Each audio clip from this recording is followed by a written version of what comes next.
Welcome back, guys, to my channel. Yes, welcome. Listen, there's an era in time that personally I'm just super happy that I was not born in. And that era is the 70s and the 80s. Why? Why, you may ask? Why I'm happy I wasn't born during the 70s and 80s? Well, that's pretty simple. That's literally just because of Harold Shipman, John Wayne Gacy, Ted Bundy, and Jeffrey Dahmer. So while I explain to you guys why the 70s and 80s for me, just specifically because of those people, sucked, I'm gonna be doing my makeup. Okay. Now, these four men, listen. Sometimes I speak and the words don't come out like I want them to come out. Like they just kind of like mumble their way out. You hear that? Their way out. I don't pronunciate well. We want to live with that, okay? These four men were serial killers that were prevalent during the 70s and 80s. Serial killers for me, guys, are literally the most fascinating humans ever. Like, they literally fascinate me.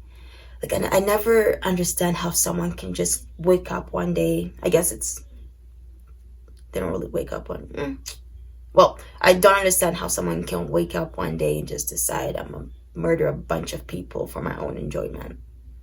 Like, I can understand murders of, like, emotions. You get it? Anger, jealousy, spur of the moment things. Because I can understand that. But serial killers? That's literally something that I cannot comprehend. And I think because I don't understand them, that's why I'm so fascinated about them. That's why they fascinate me so much. Now, for the boys and girls that don't know what a serial killer is, that's your song. Wikipedia. Let me get the definition. Word of the day that kids can't say. Definition. Anyways, Wikipedia says, a serial killer is a person who murders 3 or more people, usually because the murder gives them abnormal psychological gratification, and the murder usually taking place over more than a month with a period of time between them. So they usually have a cooling off period between the murders. Now, I'm going to talk to you guys about a specific serial killer that I named, like those 4 men that I named. I'm going to be talking to you guys about a specific one while I get my face done. Let's begin. This serial killer is the first serial killer that I have ever learned of. I learned of him when I was like 12. And he's the reason why I go into these spirals of learning about serial killers in general. And for me, he's literally the most scariest humans that have ever, lived. Personally, he just scares the living Jesus out of me. And that is none other than Theodore Bundy, or Ted Bundy. Now, Ted here is the reason why I am cautious of any Teds, Theodores, Teddys, or Theos. So if you're named after that, I'm already cautious of you. It's okay. So, Teddy was out here kidnapping, raping, and murdering girls during the 1970s all the way to 1978. He's only confessed to murdering 30 young women, but authorities believe that he's, murdered more than that. And so do I. Come on now. Let's be honest. He probably did more.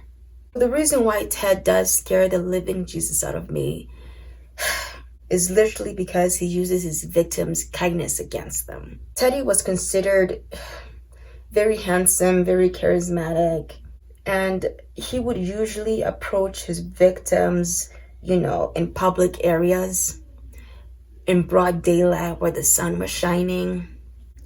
And he'd pretend that he's injured or that he has a disability.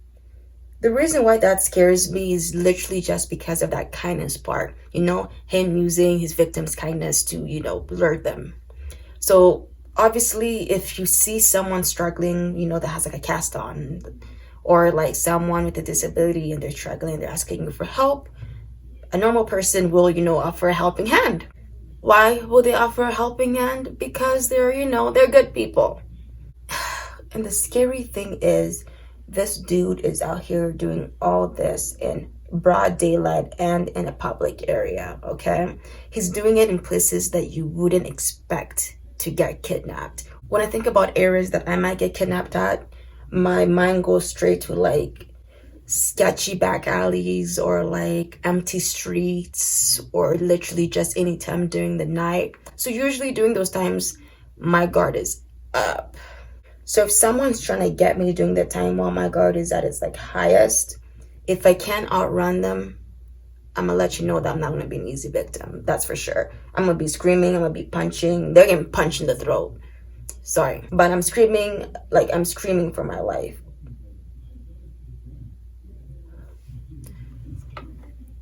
Lord, don't let me be the ones that get paralyzed when something happens. Because that's a normal thing to do. Like, something scary is happening, you just freeze. I hope, Lord, I hope that I fight back. Because that's what I want to do. Oh, fun fact, this is literally after I started learning about Ted and literally what a serial killer is. So when I was 12, my mom would make me go to the corner store near my house to go, get her some stuff there. And I just learned about Ted. I think 2 of Ted's victims were 12, so they were really close in age with me at that time. And I wasn't about to get kidnapped. I was about to get murdered. That was not gonna happen.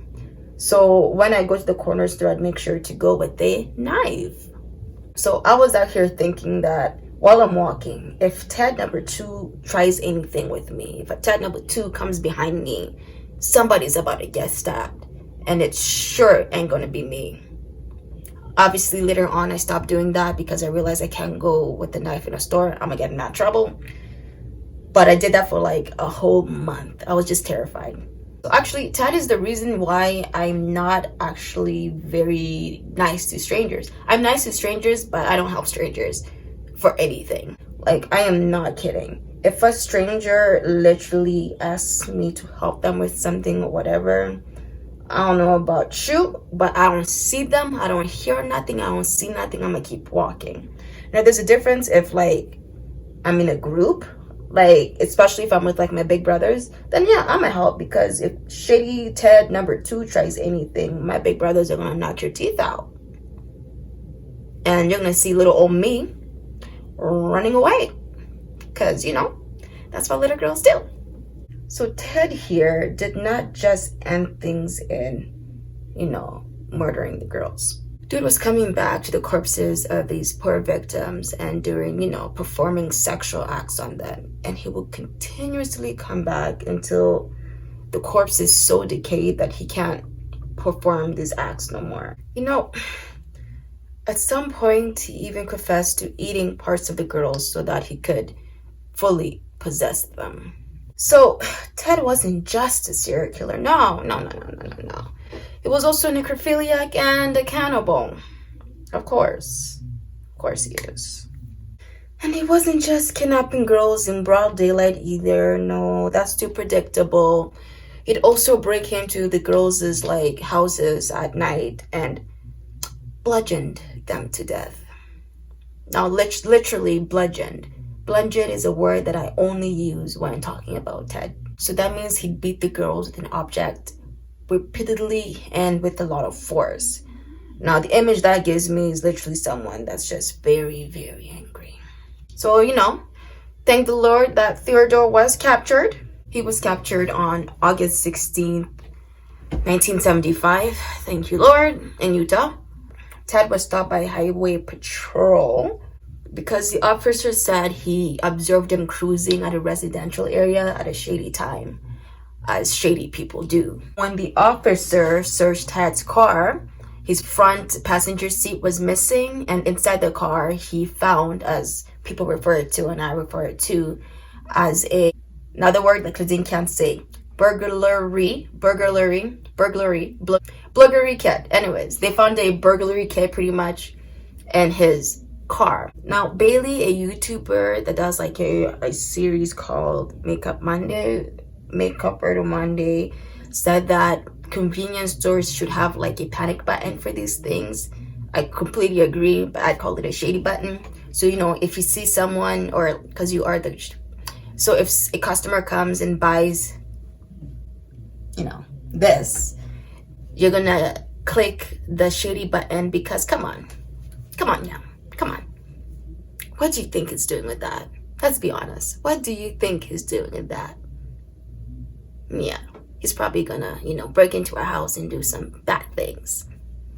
So they click the shady button, and then the cops will come and like investigate him pretty much and see what's up with this dude, if he's a danger, because what he's buying seems like it should be a danger. Later on, the cops would like stop them, pretend, oh, we stopped you because you didn't stop at a stop sign, but really it's because you have a murder kit 101 in the trunk of your car. That's why we stopped you. But they wouldn't tell him that. They wouldn't tell the murderer that. Anyways, we should have that. They should really have a shady button for convenience stores.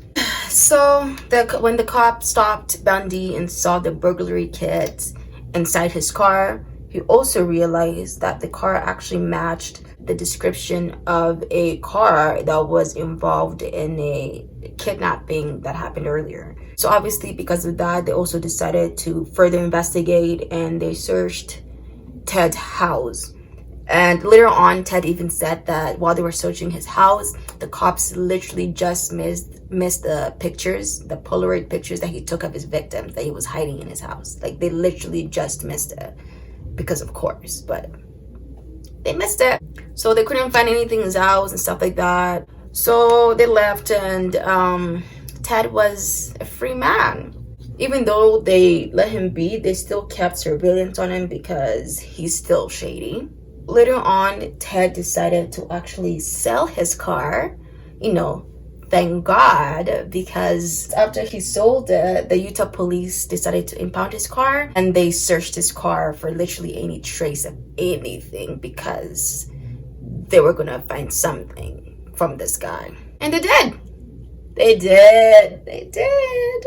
They found strands of hair belonging to Karen Campbell, who was a murder victim. And they also found the strand of hair of the attempted kidnapping victim and also another girl. And those three girls, you know, have never met each other. So there was literally no reason for all three of their hairs to be together in, Ted's car. So obviously they took him in. They put Teddy in a lineup, and the kidnapping victim that managed to escape identified him as her kidnapper. But at that time, she said that Teddy lured her in pretending to be a police officer. So that's actually a reason at a young age why I just did not trust cops. Well, now I'm hella suspicious of cops, because you don't know how many horrible people pretend to be authority figures so that, you know, people would let their guard down before they attack, pretty much. So, you know, me and cops, for other reason, but also this reason, we just don't get along no more. But obviously there's good cops, but not really cops. I'm just suspicious of cops because in my mind, they can be anything. They can pretend to be cops. I don't know. So dude was charged with aggravated kidnapping and attempted criminal assault. And while Ted was waiting for his sentencing, he did make bail because mommy and daddy paid for it. But they still kept surveillance on him, of course. And on his kidnapping trial, the judge found him guilty of aggravated kidnapping and criminal assault. Thank you, judge. And Ted was sentenced to 1 to 15 years in prison. And while he was in prison, he was also charged with Karen Campbell's murder. And because of that, he decided to be his own lawyer because he felt like there was already bad publicity on the kidnapping charge and stuff like that. Anyways, he decided to be his own lawyer for that case. And because he was his own lawyer and because he also went to law school, they allowed him, you know, access to the courtroom library. And while he was using the library, the cop that was assigned to, you know, keep an eye on him was distracted. And Teddy took his chance, jumped out the window, and escaped. Now, guys, this literally pissed me off. Ted. A prolific serial killer escaped on a murder trial. He escaped. He didn't escape once. No. He didn't escape once. He escaped twice. He escaped June 7th, 1977, but he was only on the loose for a week and they caught him again. But then he escaped again December 30th, 1977 for 16 days, and he escaped from prison because he got convicted, from the kidnapping. But from prison, he escaped for 16 days. So while Theodore was on the loose from his second escape, he went on a killing spree, as serial killers do. So Ted broke into the Chi Omega sorority house in the middle of the night and raped and bludgeoned to death 2 sorority girls and assaulted 3 others.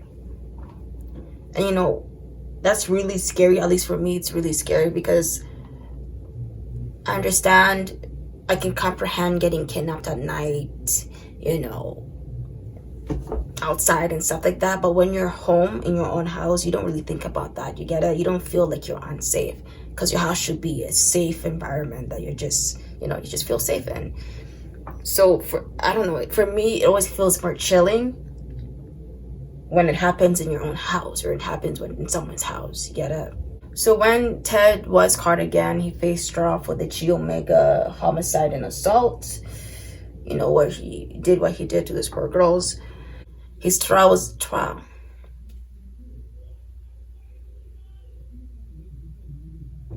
His trial was going to be televised nationally in the US, and it was going to be the first ever trial to be televised nationally.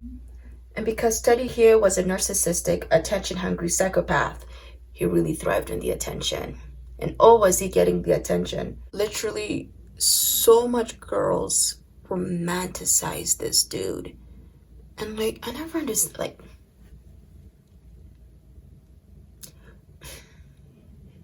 don't you understand that he was out here murdering girls?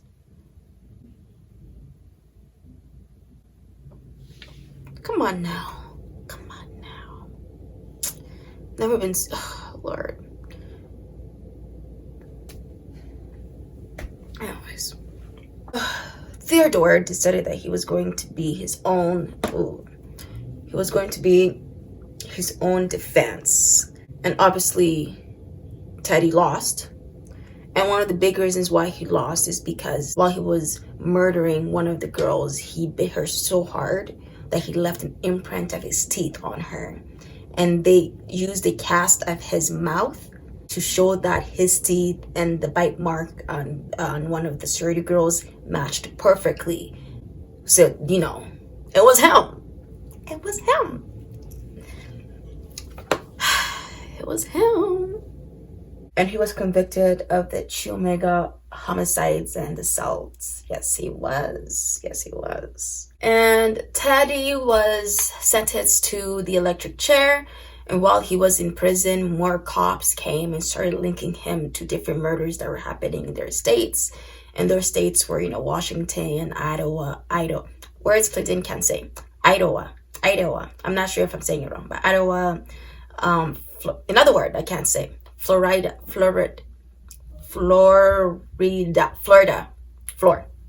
Got it. Anyways, Florida. So that was California, Colorado, Florida, Idaho, Washington, and Utah. So he murdered people in those states. So to buy time from his execution, he would confess to different detectives of the murders he did and where he hid the bodies. But he'd only confess on his birthday. And this is really hard to talk and do lipstick. 2 seconds. So for example, he'd confess during his birthday. So the detectives will come each year to learn who next victim and to find, the burial site of that victim. And each year he would literally be biding more time from his execution. And, he'd also bribe the family members to, write letters to the mayor, write letter to somebody to help him get off the electric chair. And in return, he would tell them where he buried their loved ones. But on January 24, 1989, Ted Bundy was executed via electricity. And that was the end of Theodore Bundy, literally the person that I am most scared of, even though that he is dead. But you know, irrationally, I'm still scared of him. And one of the reasons why I just don't like the 70s and 80s. So thank you for coming for my TED Talk. This was really fun. I'm not done my makeup look, but you know, let me do it real fast. Whew. Thank you guys for watching. I'll see you guys next time. Don't forget to like, comment, and subscribe. If you haven't subscribed yet, please subscribe and share too, because you know, more subscribers. Yay. It was really nice talking because you know I'm kind of super bored. Not kind of. I'm super bored. So you know, this is kind of fun for me and I enjoy it. So thank you guys for just watching and listening to me. All right now. Bye.